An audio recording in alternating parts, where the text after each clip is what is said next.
morning, and thank you for coming to my presentation on performance-enhancing drugs in baseball.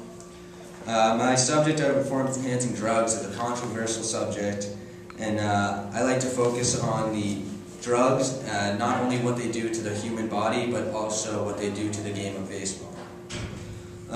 First little story to start out with is, in the 2001 season, Barry Bonds hit 73 home runs, crushing Mark McGwire's record that was set 2 years earlier.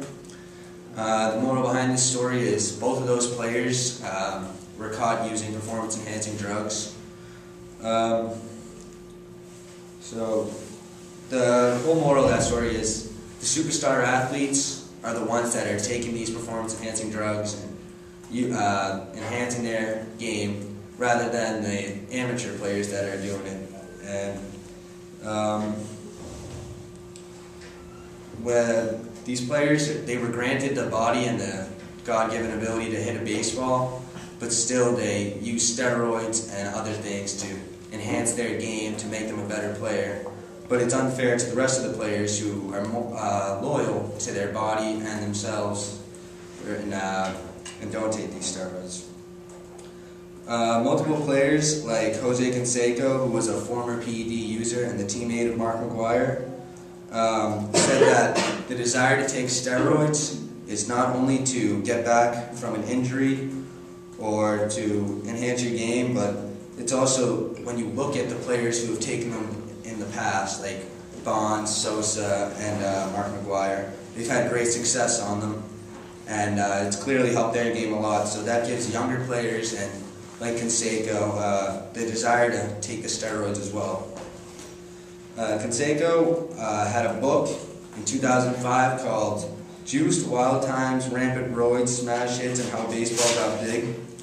Throughout the autobiography, he talks about players such as McGwire that have taken steroids over the years and what the steroids did to his body, which what they did to him, he has glaucoma now, and he had arthritis, so that's why he took the steroids, but it just turns out that the arthritis got worse once he stopped playing.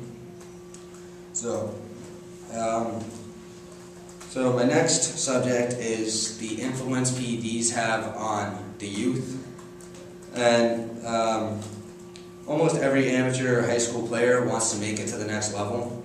So the only way to get to the next level is to be the best, and to be the best, you have to have all the the skills and attributes to be the best. And unfortunately, with these skills and attributes, you have to take steroids. That's what they're resolving to, because it does make you better, but it obviously has bad side effects. The MLB, Joint Drug Prevention, is doing their best to prevent youth from getting their hands on these steroids. But a statistic came out that 6% of high school seniors take steroids. This was a poll held by Michael F. Schaefer. And out of the 6%, 6 out of 10 people believe professionals should be able to use steroids. And 65% of those said that they take the steroids only to reach their goals. Immanuel Kant's liberalism states that freedom is not about inclination, but true freedom is to abide to the rule. This takes us back to the whole idea of a fair start. If a player doesn't get it, every player should get a fair start, but taking these steroids gives you almost like a head start on everybody else. So this Kant stresses that the cheating is immoral, just like getting a head start when you should have the same start as everyone else is immoral.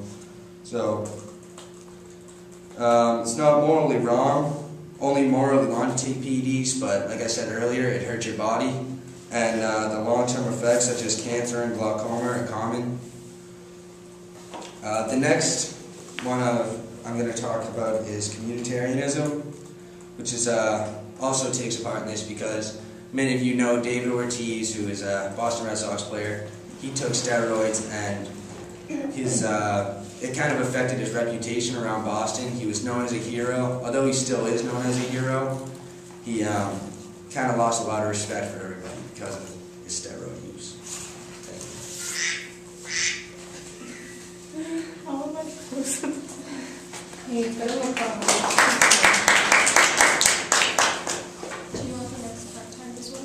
The questions want part-time as well? No, a question, it's okay. We don't need time. What's that?